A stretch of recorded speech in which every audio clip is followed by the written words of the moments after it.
بسم الله الرحمن الرحيم ياسين والقرآن الحكيم إنك لمن المرسلين على صراط مستقيم تنزيل العزيز الرحيم لتنذر قوما ما أنذر آباؤهم فهم غافلون لقد حق القول على أكثرهم فهم لا يؤمنون إنا جعلنا في أعناقهم مغلالا فهي إلى الأذقان فهم مقمحون وجعلنا من بين أيديهم سدا ومن خلفهم سدا فأغشيناهم فهم لا يبصرون وسواء عليهم أنذرتهم أم لم تنذرهم لا يؤمنون إنما تنذر من اتبع الذكر وخشي الرحمن بالغيب فبشره بمغفرة وأجر كريم إنا نحن نحيي الموتى ونكتب ما قدموا وآثارهم وكل شيء أحصيناه في إمام مبين واضرب لهم مثلا أصحاب القرية إذ جاءها المرسلون إذ أرسلنا إليهم اثنين فكذبوهما فعززنا بثالث فقالوا إنا إليكم مرسلون قالوا ما أنتم إلا بشر مثلنا وما أنزل الرحمن من شيء إن أنتم إلا تكذبون قالوا ربنا يعلم إنا إليكم لمرسلون وما علينا إلا البلاغ المبين قالوا إنا تطيرنا بكم لئن لم تنتهوا لنرجمنكم وليمسنكم منا عذاب أليم قالوا طائركم معكم أئن ذكرتم بل أنتم قوم مسرفون وجاء من أقصى المدينة رجل يسعى قال يا قوم اتبعوا المرسلين اتبعوا من لا يسألكم أجرا وهم مهتدون وما لي لا أعبد الذي فطرني وإليه ترجعون أتخذ من دونه آلهة إن يردني الرحمن بضر لا تغن عني شفاعتهم شيئا ولا ينقذون إني إذا لفي ضلال مبين إني آمنت بربكم فاسمعون قيل ادخل الجنة قال يا ليت قومي يعلمون بما غفر لي ربي وجعلني من المكرمين وما أنزلنا على قومه من بعده من جند من السماء وما كنا منزلين إن كانت إلا صيحة واحدة فإذا هم خامدون يا حسرة على العباد ما يأتيهم من رسول إلا كانوا به يستهزئون ألم يروا كم أهلكنا قبلهم من القرون أنهم إليهم لا يرجعون وإن كل لما جميع لدينا محضرون وآية لهم الأرض الميتة أحييناها وأخرجنا منها حبا فمنه يأكلون وجعلنا فيها جنات من نخيل وأعناب وفجرنا فيها من العيون ليأكلوا من ثمره وما عملته أيديهم أفلا يشكرون سبحان الذي خلق الأزواج كلها مما تنبت الأرض ومن أنفسهم ومما لا يعلمون وآية لهم الليل نسلخ منه النهار فإذا هم مظلمون والشمس تجري لمستقر لها ذلك تقدير العزيز العليم والقمر قدرناه منازل حتى عاد كالعرجون القديم لا الشمس ينبغي لها أن تدرك القمر ولا الليل سابق النهار وكل في فلك يسبحون وآية لهم أنا حملنا ذريتهم في الفلك المشحون وخلقنا لهم من مثله ما يركبون وإن نشأ نغرقهم فلا صريخ لهم ولا هم ينقذون إلا رحمة منا ومتاعا إلى حين وإذا قيل لهم اتقوا ما بين أيديكم وما خلفكم لعلكم ترحمون وما تأتيهم من آية من آيات ربهم إلا كانوا عنها معرضين وإذا قيل لهم انفقوا مما رزقكم الله قال الذين كفروا للذين آمنوا ونطعم من لو يشاء الله وطعمه إن أنتم إلا في ضلال مبين ويقولون متى هذا الوعد إن كنتم صادقين ما ينظرون إلا صيحة واحدة تأخذهم وهم يخصمون فلا يستطيعون توصية ولا إلى أهلهم يرجعون ونفخ في الصور فإذا هم من الأجداث إلى ربهم ينسلون قالوا يا ويلنا من بعثنا من مرقدنا هذا ما وعد الرحمن وصدق المرسلون إن كانت إلا صيحة واحدة فإذا هم جميع لدينا محضرون فاليوم لا تظلم نفس شيئا ولا تجزون إلا ما كنتم تعملون إن أصحاب الجنة اليوم في شغل فاكهون هم وأزواجهم في زلال على الأرائك متكئون لهم فيها فاكهة ولهم ما يدعون سلام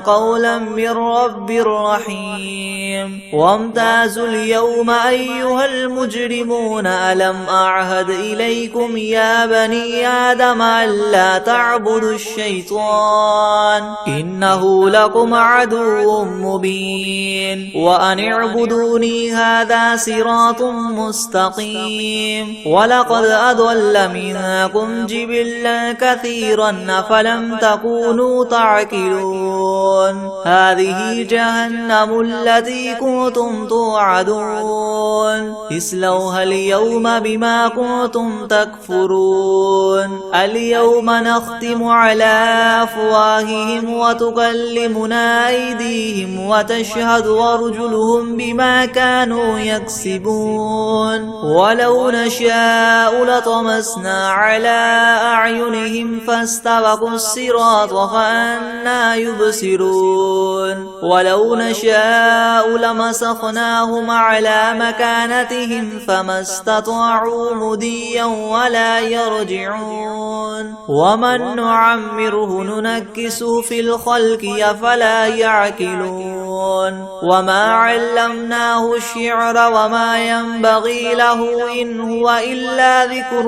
وقرآن مبين لينذر من كان حيا ويحق القول على الكافرين أولم يروا أنا خلقنا لهم مما عملت أيدينا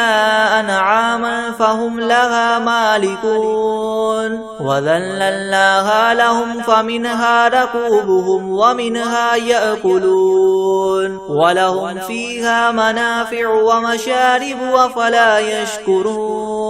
واتخذوا من دون الله آلهة لعلهم ينصرون لا يستطيعون نصرهم وهم لهم جند محضرون فلا يحزنك قولهم إنا نعلم ما يسرون وما يعلنون أولم ير الإنسان أنا خلقناه من نطفة فإذا هو خصيم مبين وضرب لنا مثلا ونسي خلقه قال من يحيي العظام وهي رميم قل يحييها الذي ينشأها أول مرة وهو بكل خلق عليم الذي جعل لكم من الشجر الأخضر نارا فإذا أنتم منه توقدون أوليس الذي خلق السماوات والأرض بقادر على أن يخلق مثلهم بلى وهو الخلاق العليم إنما أمره إذا أراد شيئا أن يقول له كن فيكون فسبحان الذي بيده ملكوت كل شيء وإليه ترجعون بسم الله الرحمن الرحيم ياسين والقرآن الحكيم إنك لمن المرسلين على صراط مستقيم تنزيل العزيز الرحيم لتنذر قوما ما أنذر آباؤهم فهم غافلون لقد حق القول على أكثرهم فهم لا يؤمنون إنا جعلنا في أعناقهم مغلالا فهي إلى الأذقان فهم مقمحون وجعلنا من بين أيديهم سدا ومن خلفهم سدا فأغشيناهم فهم لا يبصرون وسواء عليهم أنذرتهم أم لم تنذرهم لا يؤمنون إنما تنذر من اتبع الذكر وخشي الرحمن بالغيب فبشره بمغفرة وأجر كريم إنا نحن نحيي الموتى ونكتب ما قدموا وآثارهم وكل شيء أحصيناه في إمام مبين واضرب لهم مثلا أصحاب القرية إذ جاءها المرسلون إذ أرسلنا إليهم اثنين فكذبوهما فعززنا بثالث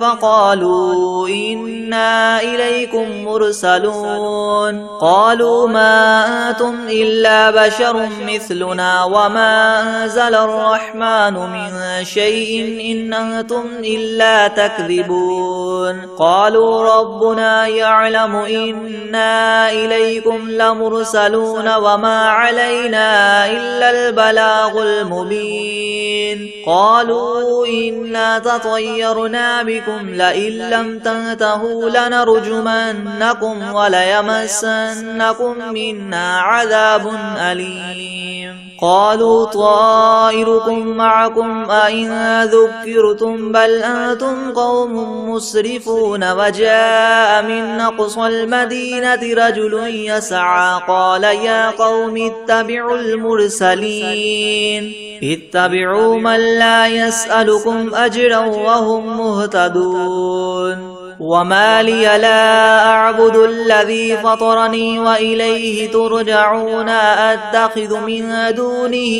آلهة إن يردني الرحمن بضر لا تغن عني شفاعتهم شيئا ولا ينقذون إني إذا لفي ضلال مبين إني آمنت بربكم فاسمعون قيل ادخل الجنة قال يا ليت قومي يعلمون بما غفر لي ربي وجعلني من المكرمين وما أنزلنا على قومه من بعده من جند من السماء وما كنا منزلين إن كانت إلا صيحة واحدة فإذا هم خامدون يا حسرة على العباد ما يأتيهم من رسول إلا كانوا به يستهزئون ألم يروا كم أهلكنا قبلهم من القرون أنهم إليهم لا يرجعون وإن كل لما جميع لدينا محضرون وآية لهم الأرض الميتة أحييناها وأخرجنا منها حبا فمنه يأكلون وجعلنا فيها جنات من نخيل وأعناب وفجرنا فيها من العيون ليأكلوا من ثمره وما عملته أيديهم أفلا يشكرون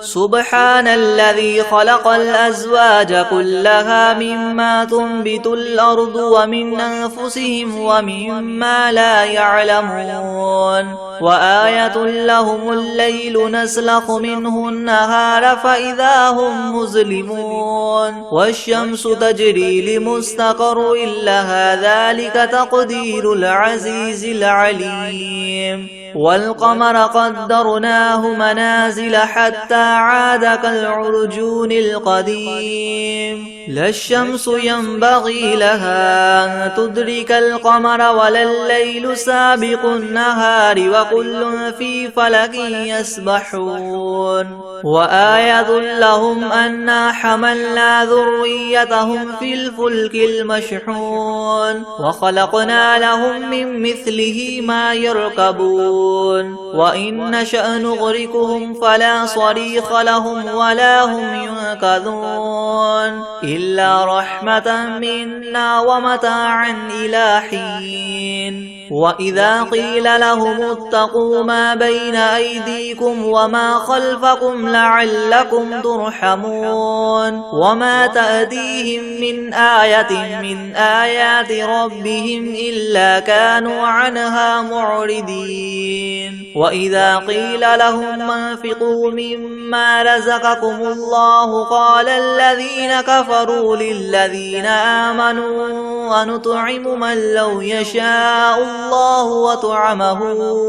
إن أنتم إلا في ضلال مبين ويقولون متى هذا الوعد إن كنتم صادقين ما ينظرون إلا صيحة واحدة تأخذهم وهم يخصمون فلا يستطيعون توصية ولا إلى أهلهم يرجعون ونفخ في الصور فإذا هم من الأجداث إلى ربهم ينسلون قالوا يا ويلنا من بعثنا من مرقدنا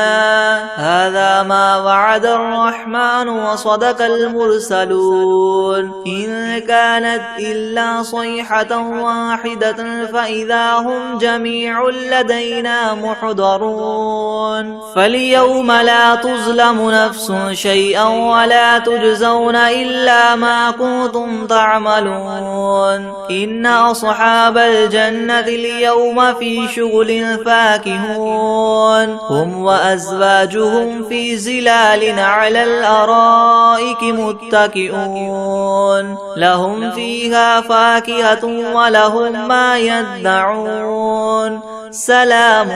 قولا من رب رحيم وامتازوا اليوم أيها المجرمون ألم أعهد إليكم يا بني آدم ألا تعبدوا الشيطان إنه لكم عدو مبين وأن اعبدوني هذا صراط مستقيم ولقد أضل منكم جبلا كثيرا أفلم تكونوا تعقلون هذه جهنم التي كنتم توعدون اصلوها اليوم بما كنتم تكفرون اليوم نختم على أفواههم وتكلمنا أيديهم وتشهد أرجلهم بما كانوا يكسبون ولو نشاء لطمسنا على أعينهم فاستبقوا الصراط فأنى يبصرون ولو نشاء لمسخناهم على مكانتهم فما استطاعوا مضيا ولا يرجعون ومن نعمره ننكسه في الخلق أفلا يعقلون وما علمناه الشعر وما ينبغي له إن هو إلا ذكر وقرآن مبين لينذر من كان حيا ويحق القول على الكافرين أولم يروا أنا خلقنا لهم مما عملت أيدينا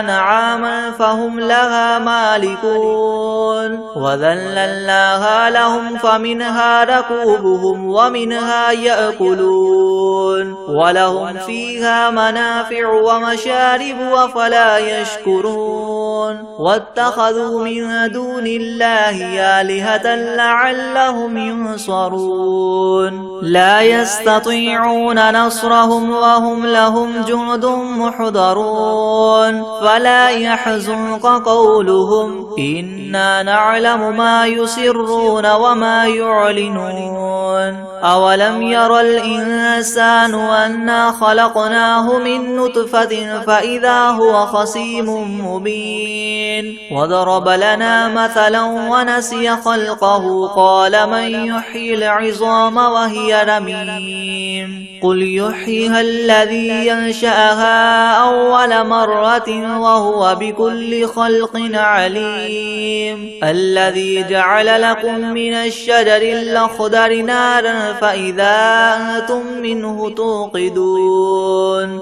أوليس الذي خلق السماوات والأرض بقادر على أن يخلق مثلهم بلى وهو الخلاق العليم إنما أمره إذا أراد شيئا أن يقول له كن فيكون فسبحان الذي بيده ملكوت كل شيء وإليه ترجعون بسم الله الرحمن الرحيم الحمد لله رب العالمين الرحمن الرحيم مالك يوم الدين إياك نعبد وإياك نستعين اهدنا الصراط المستقيم صراط الذين أنعمت عليهم غير المغضوب عليهم ولا الضالين بسم الله الرحمن الرحيم ألف لام ميم ذلك الكتاب لا ريب فيه هدى للمتقين الذين يؤمنون بالغيب ويقيمون الصلاة ومما رزقناهم ينفقون والذين يؤمنون بما أنزل إليك وما أنزل من قبلك وبالآخرة هم يوقنون أولئك على هدى من ربهم وأولئك هم المفلحون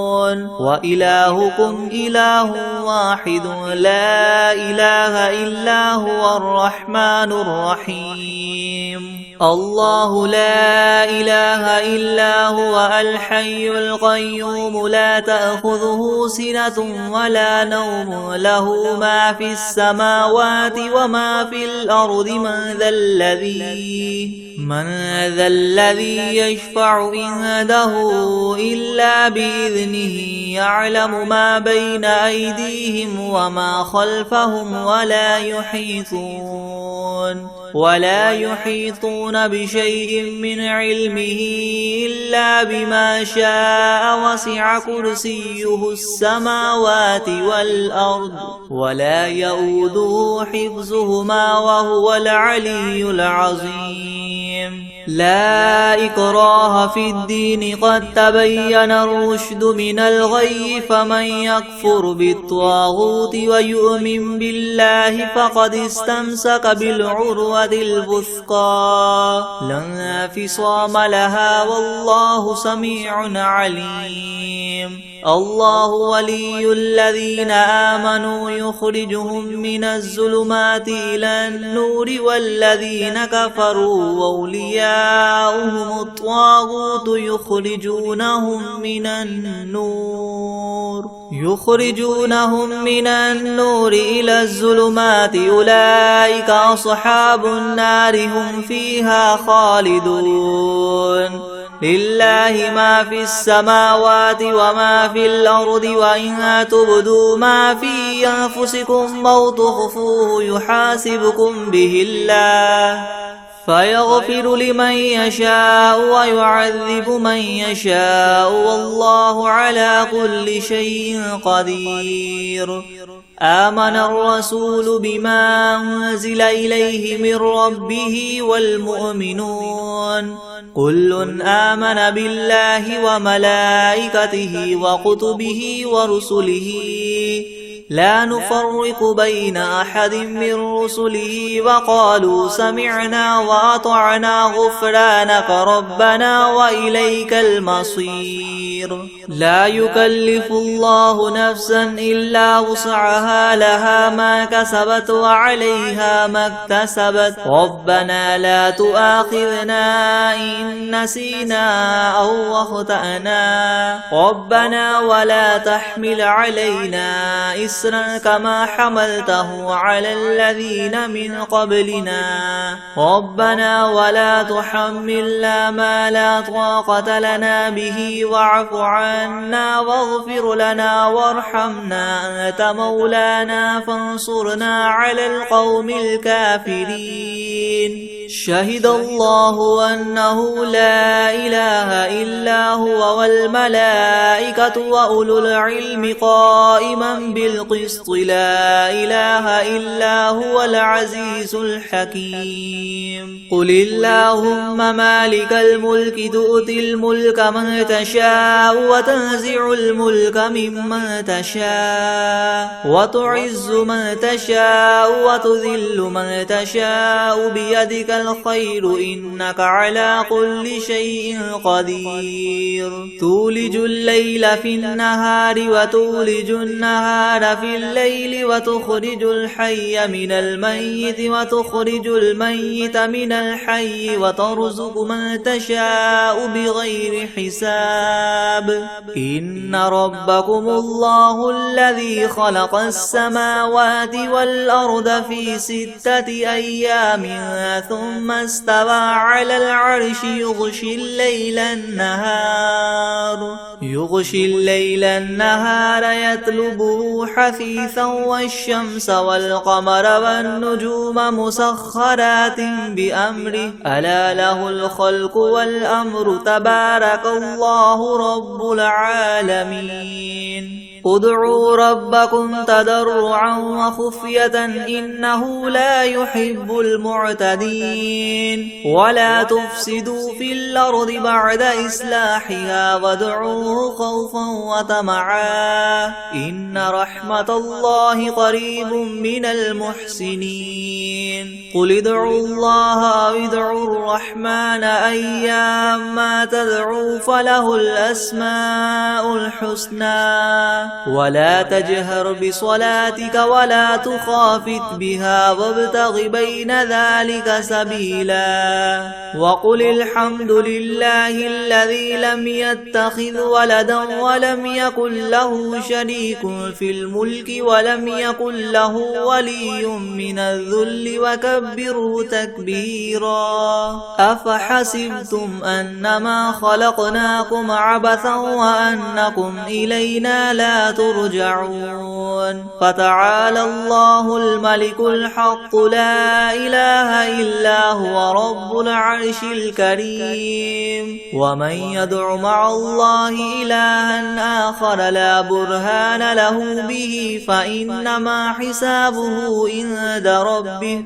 إنه لا يفلح الكافرون وقل رب اغفر وارحم وأنت خير الراحمين بسم الله الرحمن الرحيم والصافات صفا فالزاجرات زجرا فالتاليات ذكرا إن إلهكم لواحد رب السماوات والأرض وما بينهما ورب المشارق إنا زينا السماء الدنيا بزينة الكواكب وحفظا من كل شيطان مارد لا يسمعون إلى الملأ الأعلى ويغذفون من كل جانب دحورا ولهم عذاب واصب إلا من خطف الخطفة فأتبعه شهاب ثاقب فاستفتهم أهم أشد خلقا أم من خلقنا إنا خلقناهم من طين لاذب يا معشر الجن والإنس إن استطعتم أن تنفذوا من أقطار السماوات والأرض فانفذوا لا تنفذون إلا بسلطان فبأي آلاء ربكما تكذبان يرسل عليكما شواظ من نار ونحاس فلا تنتصران فبأي آلاء ربكما تكذبان فإذا انشقت السماء فكانت وردة كالدهان فبأي آلاء ربكما تكذبان فيومئذ لا يسأل عن ذنبه إنس ولا جان فبأي آلاء ربكما تكذبان لو أنزلنا هذا القرآن على جبل لرأيته خاشعا متصدعا من خشية الله وتلك الأمثال نضربها للناس لعلهم يتفكرون هو الله الذي لا إله إلا هو عالم الغيب والشهادة هو الرحمن الرحيم هو الله الذي لا إله إلا هو الملك القدوس السلام المؤمن المهيمن العزيز الجبار المتكبر سبحان الله عما يشركون هو الله الخالق البارئ المصور له الأسماء الحسنى يسبح له ما في السماوات والأرض وهو العزيز الحكيم بسم الله الرحمن الرحيم قل أوحي إلي أنه استمع نفر من الجن فقالوا إنا سمعنا قرآنا عجبا يهدي إلى الرشد فآمنا به ولن نشرك بربنا أحدا وأنه تعالى جد ربنا ما اتخذ صاحبة ولا ولدا وأنه كان يقول سفيهنا على الله شططا بسم الله الرحمن الرحيم قل يا أيها الكافرون لا أعبد ما تعبدون ولا أنتم عابدون ما أعبد ولا أنا عابد ما عبدتم ولا أنتم عابدون ما أعبد لكم دينكم ولي دين بسم الله الرحمن الرحيم قل هو الله أحد الله الصمد لم يلد ولم يولد ولم يكن له كفوا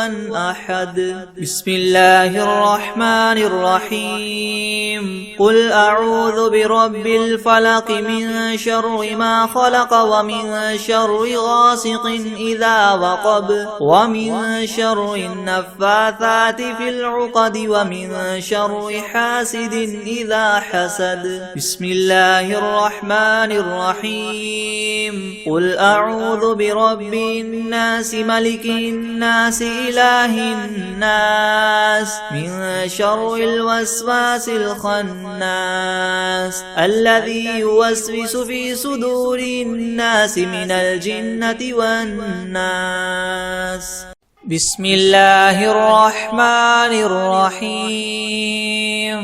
تبارك الذي بيده الملك وهو على كل شيء قدير الذي خلق الموت والحياة ليبلوكم أيكم أحسن عملا وهو العزيز الغفور الذي خلق 7 سماوات طباقا ما ترى في خلق الرحمن من تفاوت فارجع البصر هل ترى من فطور ثم ارجع البصر كرتين ينقلب إليك البصر خاسئا وهو حسير ولقد زينا السماء الدنيا بمصابيح وجعلناها رجوما للشياطين وأعتدنا لهم عذاب السعير وللذين كفروا بربهم عذاب جهنم وبئس المصير إذا ألقوا فيها سمعوا لها شهيقا وهي تفور تكاد تميز من الغيظ كلما ألقي فيها فوج سألهم خزنتها ألم يأتكم نذير قالوا بلى قد جاءنا نذير فكذبنا وقلنا ما نزل الله من شيء إن أنتم إلا في ضلال كبير وقالوا لو كنا نسمع أو نعقل ما كنا في أصحاب السعير فاعترفوا بذنبهم فسحقا لأصحاب السعير إن الذين يخشون ربهم بالغيب لهم مغفرة وأجر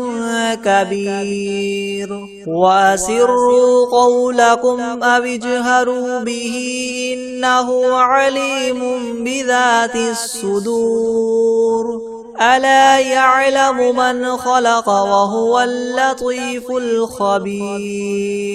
هو الذي جعل لكم الأرض ذلولا فامشوا في مناكبها وكلوا من رزقه وإليه النشور أأمنتم من في السماء أن يخسف بكم الأرض فإذا هي تمور أم أمنتم من في السماء أن يرسل عليكم حاصبا فستعلمون كيف نذير ولقد كذب الذين من قبلهم فكيف كان نكيري ولم يروا إلى الطير فوقهم صافات ويقبض ما يمسكهن إلا الرحمن إنه بكل شيء بصير أمن هذا الذي هو جهاد لكم ينصركم من دون الرحمن إن الكافرون إلا في غرور أمن هذا الذي يرزقكم إن أمسك رزقه بل لجوا في عتو ونفور أفمن يمشي مكبا على وجهه يهدى أمن يمشي سويا على صراط مستقيم قل هو الذي ينشاكم وجعل لكم السمع والأبصار والأفئدة قليلا ما تشكرون قل هو الذي ذراكم في الأرض وإليه تحشرون ويقولون متى هذا الوعد إن كنتم صادقين قل إنما العلم عند الله وإنما أنا نذير مبين فلما رأوه زلفة سيئت وجوه الذين كفروا وقيل هذا الذي كنتم به تدعون قل أرأيتم إن أهلكني الله ومن معي أو رحمنا فمن يجير الكافرين من عذاب أليم قل هو الرحمن آمنا به وعليه توكلنا فستعلمون من هو في ضلال مبين قل أرأيتم إن أصبح ماؤكم غورا فمن يأتيكم بماء معين